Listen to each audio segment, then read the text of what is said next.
출애굽기 17장 8절부터 16절 말씀 한 절 한 절 교독하시겠습니다. 제가 먼저 공독하겠습니다. 그때 아말렉이 와서 이스라엘과 리비딤에서 싸웁니다.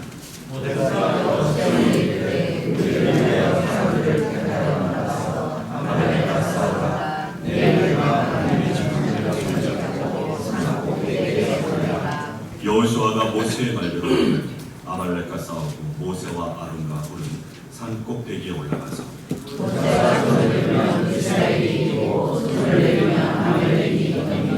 모세의 팔이 피곤하며 그들이 돌을 가져다가 모세 아래에 놓아 그가 그 위에 앉게 하고 아론과 홀이 한 사람은 이쪽에서 한 사람은 저쪽에서 모세의 손을 붙들어 올렸더니 그 손이 해가 지도록 내려오지 아니한지라.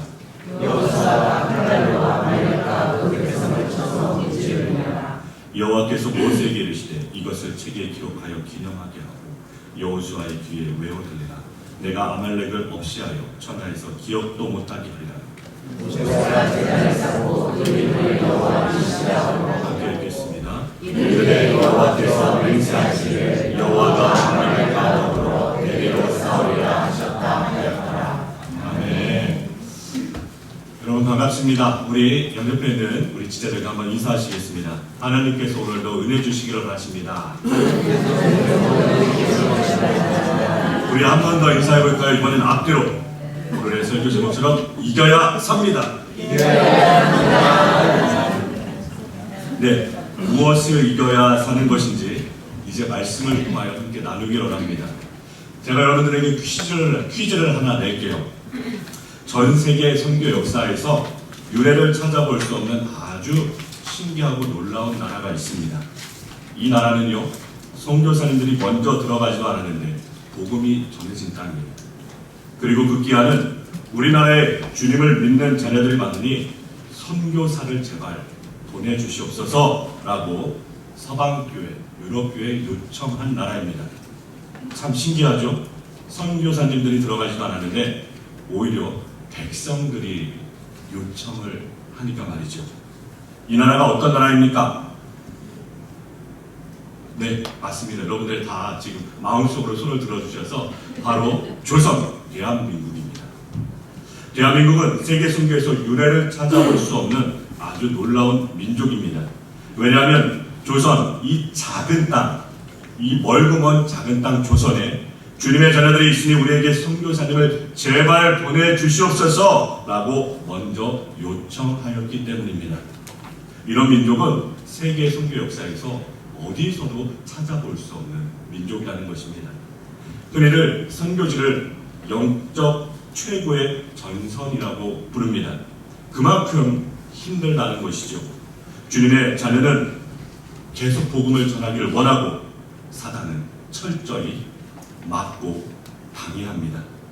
조선의 복음이 전해지기까지 계속되는 영적 전쟁이 일어납니다. 복음이 계속 조선을 두드리고 있습니다. 그러나 사단은 계속 막습니다. 1592년 일본이 조선을 침략하는 임진왜란이 일어납니다. 임진왜란에서 한국 공격에 선봉장으로 나선 일본 장국인이 바로 크리스천이었던 고니시 유키나가 장군이었습니다. 단기전으로 계획했던 조선과의 전쟁이 길어짐에 따라 일본군의 사기가 점점 떨어지게 돼요. 이에 고니시 장군은 본국 일본에 종군 신부를 요청하게 됩니다. 이에 일본에 있던 당시 스페인에서 온 예수의 신부 세스페데스 신부는 조선 땅으로 오게 됩니다. 예수의 신부가 한국 땅에 1594년 초에 왔다는 것만으로 복음이 전해질 것에 대한 기대가 됩니다. 감동이 밀려옵니다. 그러나 세스페데스 신부는 어디까지나 조선이 아닌 일본 군인을 위한 종군 신부에 한정되었습니다. 그러하기에 당시 조선 땅에 복음이 전파되었던 기록은 어디에서도 찾아볼 수가 없었어요. 세월이 흐르게 됩니다. 1636년 청나라가 조선을 침략하게 되죠. 그리고 청나라는 조선의 두 왕자를 잡아가게 됩니다. 조선의 차기왕인 소현세자가 북경에서 머무르다 당시 예수의 신부님들과 친분을 쌓게 돼요. 그리고 복음을 듣게 되죠. 그리고 수연세자는 마음속으로 다짐을 하게 됩니다. 내가 조선에 들어가면 복음을 전할 수 있는 길을 반드시 열겠다고 말했죠.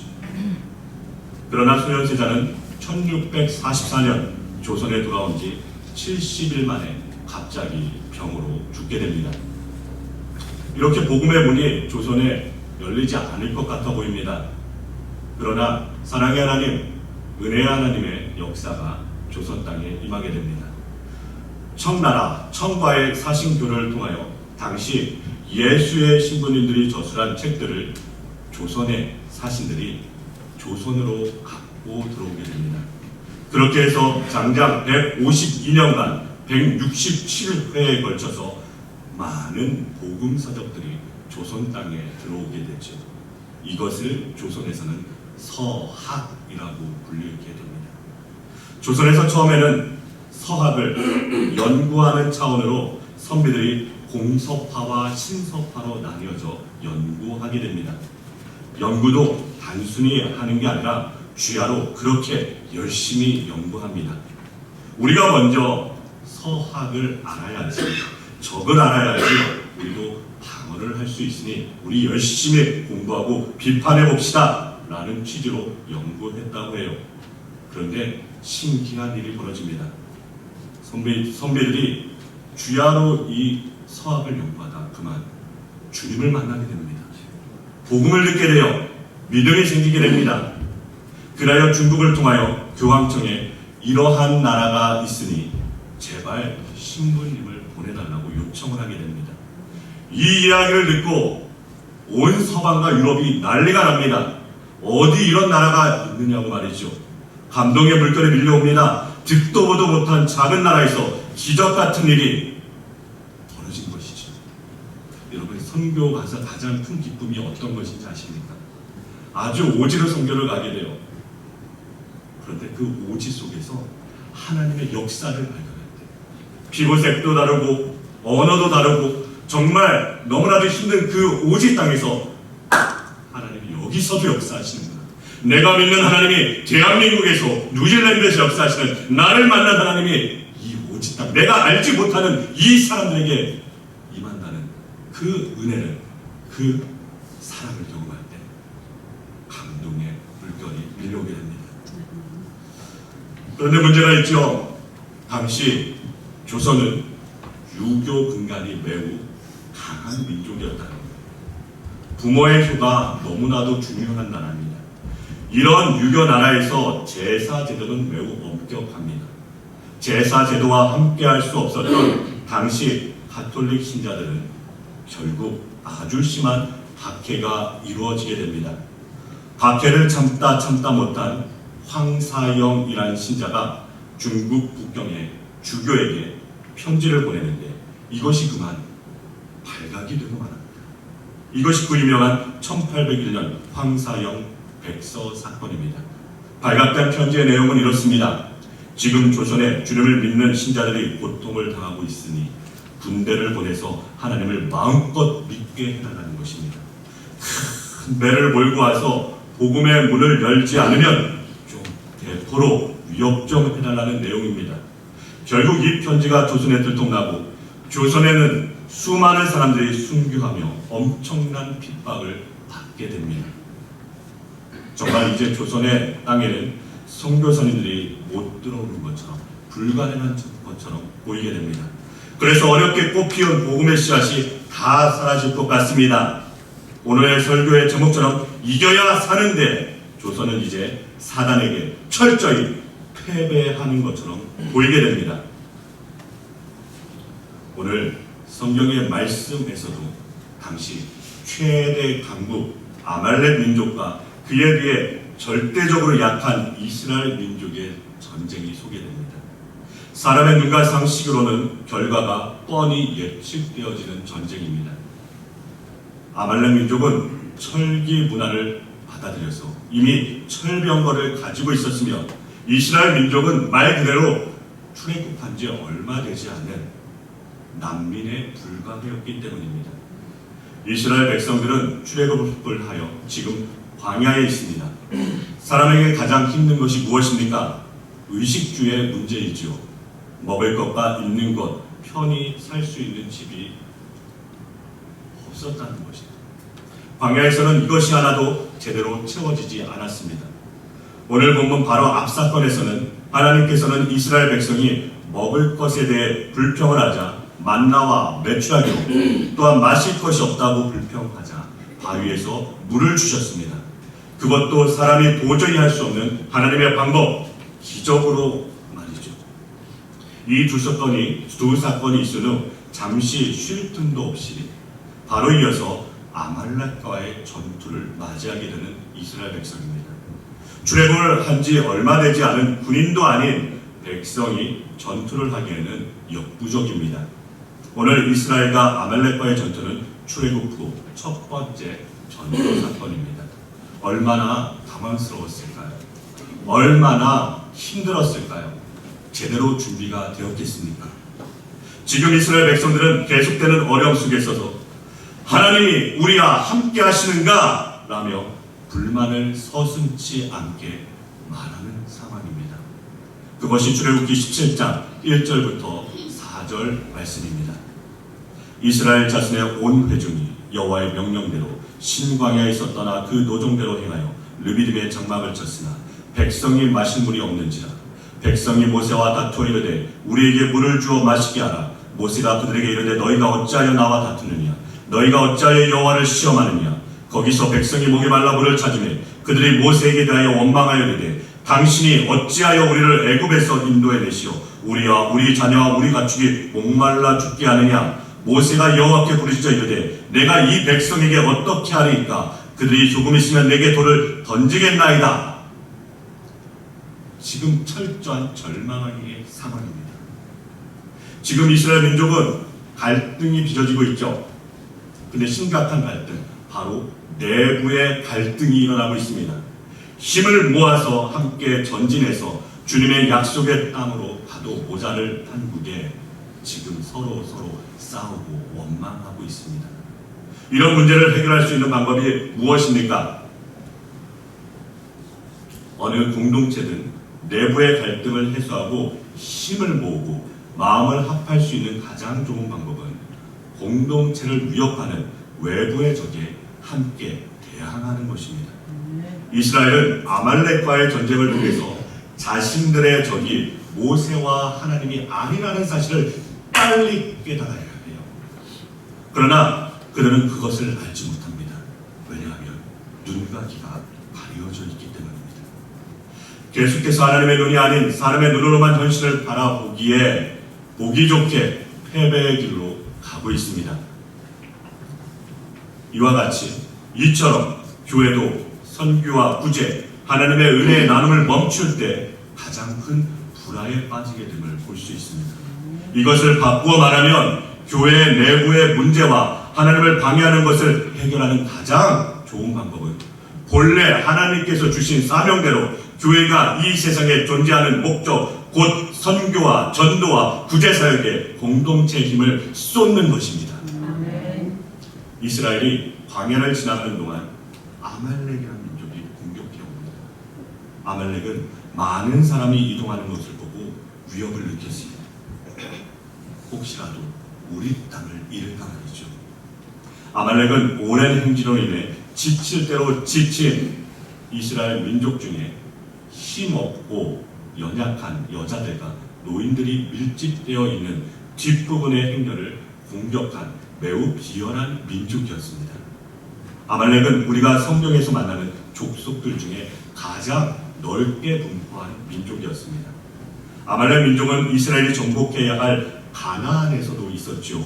사울 시대에 이스라엘은 아말렉과 싸웠으며 사울이 하나님께로부터 버림받은 사건 중 하나가 아말렉을 진멸하려고 했는데 그것을 지키지 않은 것입니다. 하나님의 명령에도 불구하고 사울은 아말렉의 아가방과 좋은 짐승들을 살려줬기 때문입니다.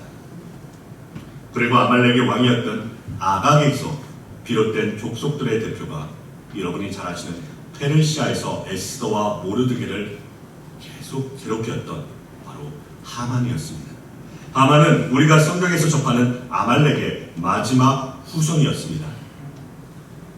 하나님의 오늘 성경 본문 16절에서 말씀하신 것처럼 이스라엘과 아말렉은 둘 중 하나가 멸망할 때까지 영원히 싸우는 원수관계였습니다. 그 말씀이 오늘 본문 16절 말씀입니다.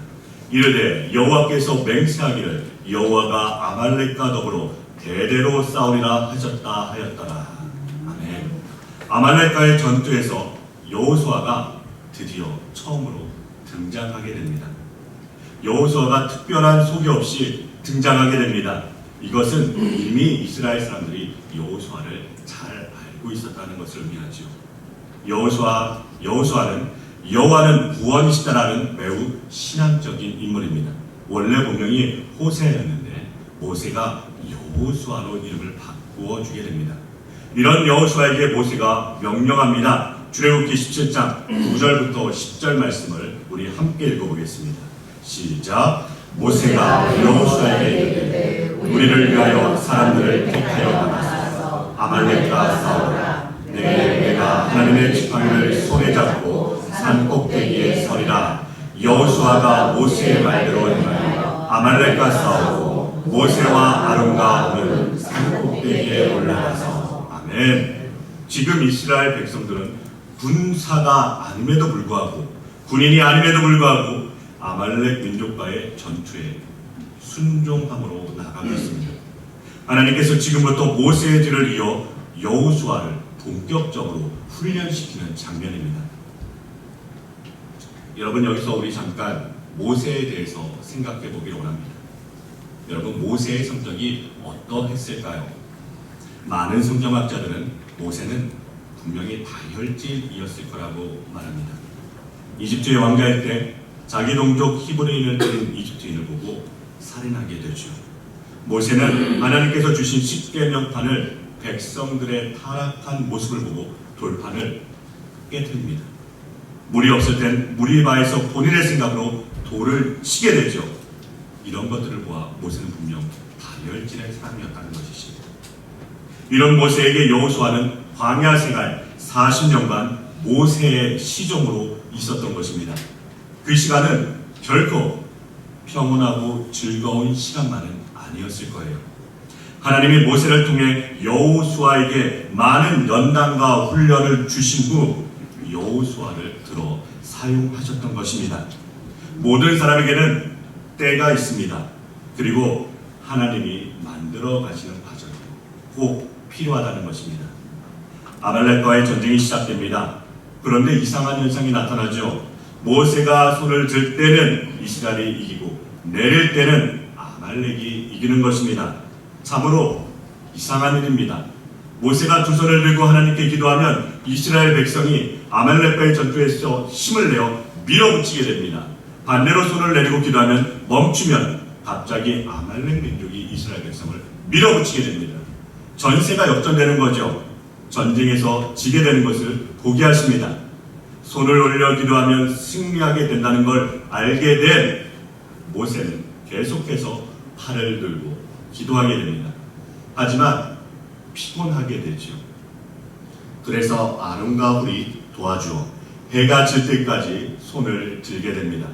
이스라엘은 마침내 아말렉과의 전투에서 이기게 됩니다. 우리는 여기까지는 모두 너무나도 잘 알고 있죠. 그런데 그 다음에 하나님께서 무엇이라고 말씀하십니까? 출애굽기 17장 14절부터 15절 말씀입니다. 우리 한 목소리로 함께 읽겠습니다. 시작.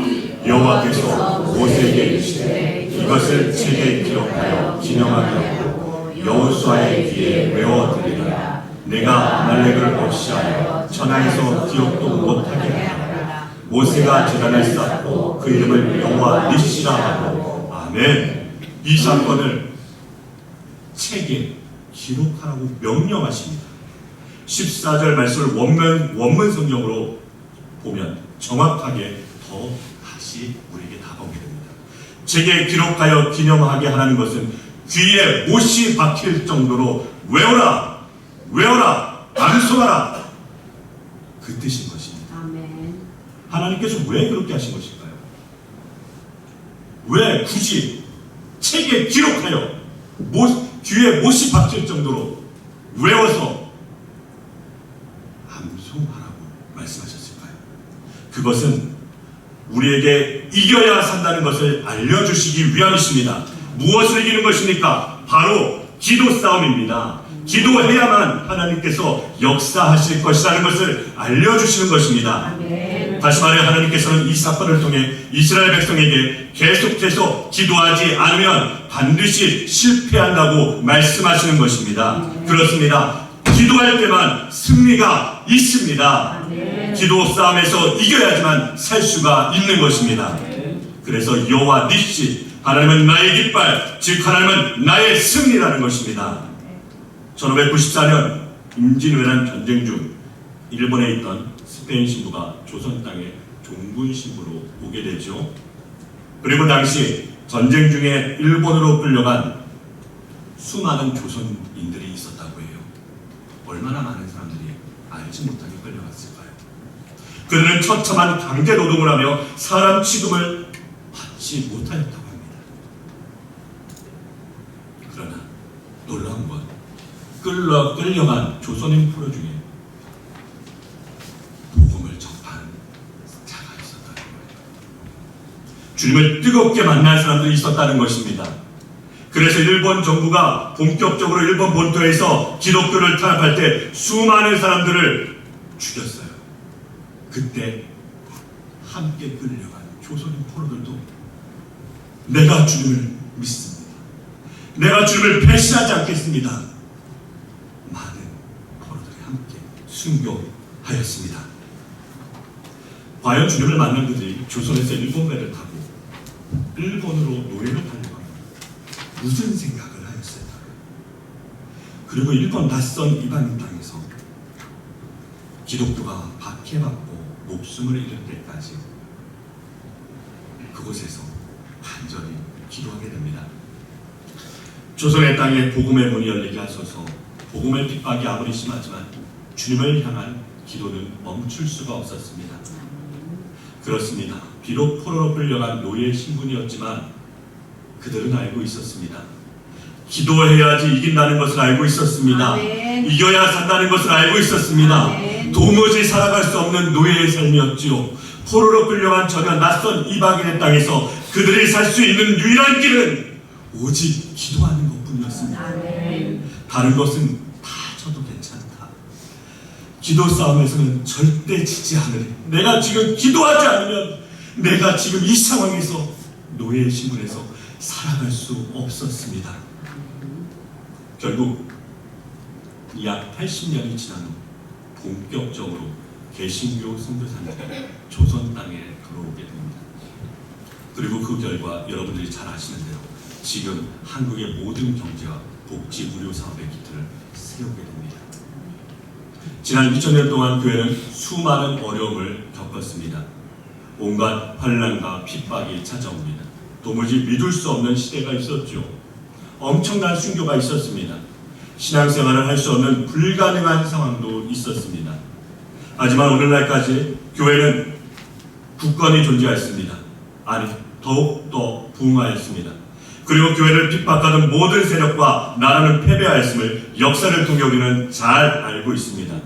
이와 같은 일이 가능했던 것은 바로 교회에 하나님의 능력이 있었기 때문입니다. 놀라운 하나님의 계획하심이 있었기 때문입니다. 교회는 어떠한 곳입니까? 하나님의 능력이 나타나는 곳이에요. 그리고 그 능력은 기도로부터 시작되어지는 줄 믿으시길 바랍니다. 기도해야지만 살 수 있습니다. 기도해야지만 승리할 수 있습니다. 기도해야지만 영적 전쟁에서 이길 수 있습니다. 하나님께서는 모세와 여호수아에게, 이스라엘 백성에게 전쟁의 승패는 나 여호와에게 있다고 분명히 말씀하여 주십니다. 기도하지 않는 사람들에게도 나름대로 믿음이 있어 보입니다. 그러나 아무리 내가 하나님을 생각한다고 할지라도 입으로 기도하지 않는다면 승리할 수 없습니다. 소리내어 부르짖지 않으면 승리할 수 없습니다. 능력 있는 그리스도인이 될 수 없습니다. 머릿속 생각에서 끝나는 것이 아니라 입술로 기도해야지 하나님은 역사하심을 믿으시길 바랍니다. 성경에서는 수많은 사건과 전쟁이 기록되어져 있습니다. 그 수많은 사건의 상황은 결코 기도하기 좋은 상황이 아니었습니다. 기도할 수 없는 상황에 포기치 아니하고 기도할 때 하나님은 승리를 언제나 주셨습니다. 아멘. 사랑하는 광명교회 성도 여러분, 기도 싸움에서 이겨야 살 수 있습니다. 아멘. 내가 기도할 수 없는 상황일지라도 영적 싸움을 뚫고 나와 기도하시길 바랍니다. 아멘. 이 싸움에서 이겨야지만 살 수 있습니다. 아멘. 믿음은 기도하는 것입니다. 아멘. 그래서 하나님의 살아계심을 인정하는 것입니다. 아멘. 이 세상의 모든 어려움과 전쟁이 내 것이 아니라 하나님의 것임을 인정하는 것입니다. 아멘. 사무엘상 17장 47절 말씀입니다. 함께 읽겠습니다. 시작. 여호와의 원하시니 달과 창에 있지 아니함을 이 무리에게 알게 하리라. 전쟁은 여호와께 속한 것인지 그가 너희를 우리 손에 넘기시리라. 아멘. 오늘 아말렉과의 전투를 통해서 모세는 광야에서의 첫 승리를 기념하기 위해 제단을 쌓고 그 제단 이름을 여호와 니시라고 부르게 됩니다. 하나님께서는 모세를 통하여 이 전쟁의 중요성을 선포하시고 전쟁을 승리를 이끈 것은 모세가 아니라 이스라엘 백성이 아니라 하나님임을 아멘. 기억하게 하셨습니다. 아멘. 여호와 니시, 여호와는 나의 깃발이라는 뜻입니다. 아멘. 하나님께서는 이스라엘의 백성에게 이렇게 말씀하여 주십니다. 앞으로도 아말렉처럼 가나안을 향해 전진하는 이스라엘의 길을 가로막고 방해하는 족속들이 많을 것이다. 또한 이스라엘이 약속했다. 가나안을 차지하기 위해서는 많은 민족과 전쟁을 치러야 한다는 것을 하나님께서는 준비시켜 주십니다. 아멘. 그래서 기도 싸움에서 이긴 자에게 하나님께서는 무엇을 기억하게 하시며 담대하게 살아가게 하십니까? 그 말씀이 신명기 8장 15절부터 20절 말씀입니다. 우리 함께 이 말씀을 읽겠습니다. 시작. 너를 인도하여 그 광대하고 위험한 광야 곧 불뱀과 정갈이 있고 물이 없는 간조한 땅을 지나게 하셨으며 또 너를 위하여 단단한 반 속에서 물을 내셨으며 내 조상들도 알지 못하던 만나를 광야에서 내게 먹이시다니 이는 나 너를 낮추시며 너를 시험하사 마침내 내게 복을 주려 하심이었느니라. 그러나 내가 마음에 이르기를 내 능력과 내 손의 힘으로 내가 이 재물을 얻었다 말할 것이나 내 하나님 여호와를 기억하라. 그가 내게 재물 얻을 능력을 주셨습니다. 이같이 하심은 내 조상들에게 맹세하신 언약을 오늘과 같이 이루려 하심이니라. 내가 만일 내 하나님 여호와를 잊어버리고 다른 신들을 따라 그들을 섬기며 그들에게 절하면 내가 너희에게 증거하느니 너희가 반드시 멸망할 것이라. 여호와께서 너희 앞에서 멸망시키신 민족들 같이 너희도 멸망하리니 이는 너희가 너희의 하나님 여호와의 소리를 청종하지 아니함이니라. 아멘. 이제 이스라엘 백성은 걱정할 필요가 없습니다. 하나님이 그 땅을 주시겠다고 약속하셨을 뿐만 아니라 이스라엘이 그 땅을 완전히 정복할 때까지 여호와께서 이스라엘을 위해 싸워서 승리하실 것이기 때문입니다. 여호수아서 1장 9절 말씀입니다. 함께 읽겠습니다. 내가 내게 명령한 것이 아니냐. 강하고 담대하라. 두려워하지 말며 놀라지 말라. 네가 어디로 가는지 내 하나님 여호와가 너와 함께 하느니라 하시니라. 아멘. 할렐루야. 바로 이 하나님이 우리의 하나님 되십니다. 우리의 주님이십니다. 우리의 보호자이십니다. 그래서 우리는 걱정할 필요가 없는 거예요. 하나님께서는 우리의 삶에서 기도하는 자를 통하여 반드시 승리하실 것이기 때문입니다. 하나님께서 사랑하시는 광명교회 성도 여러분, 우리 이 시간 함께 기도하기로 합니다. 여러분은 지금 어떠한 전쟁에 있으십니까? 가정의 문제에 계십니까? 사업의 문제에 있습니까? 진로의 문제에 있습니까? 건강의 문제에 있습니까? 학교의 문제에 있습니까? 아니면 하나님이 살아계심에 확신이 없으십니까? 하나님 앞에서는 그 어떠한 문제라도 상관없습니다. 문제는 우리가 기도하느냐 기도를 못하느냐의 싸움입니다. 기도하면 이깁니다. 이기면 살 수 있습니다. 주님은 우리에게 분명히 약속하십니다. 내가 반드시 응답하리라. 레르미야 33장 3절 말씀에서는 너는 내게 부르짖으라. 내가 내게 응답하겠고 네가 알지 못하는 크고 은밀한 일을 내게 보이리라. 아멘. 이제는 더 이상 사람을 의지하는 것이 아니라 현실과 타협하는 것이 아니라 하나님을 바라보기로 합니다. 아멘. 이겨야 살 수 있습니다. 기도 싸움에서 이겨야 살 수 있습니다. 아멘. 오직 기도할 때만 승리가 있습니다. 오직 기도만이 승리의 비밀입니다. 우리 이것을 기억하시며 이 시간 함께 찬양 드리겠습니다.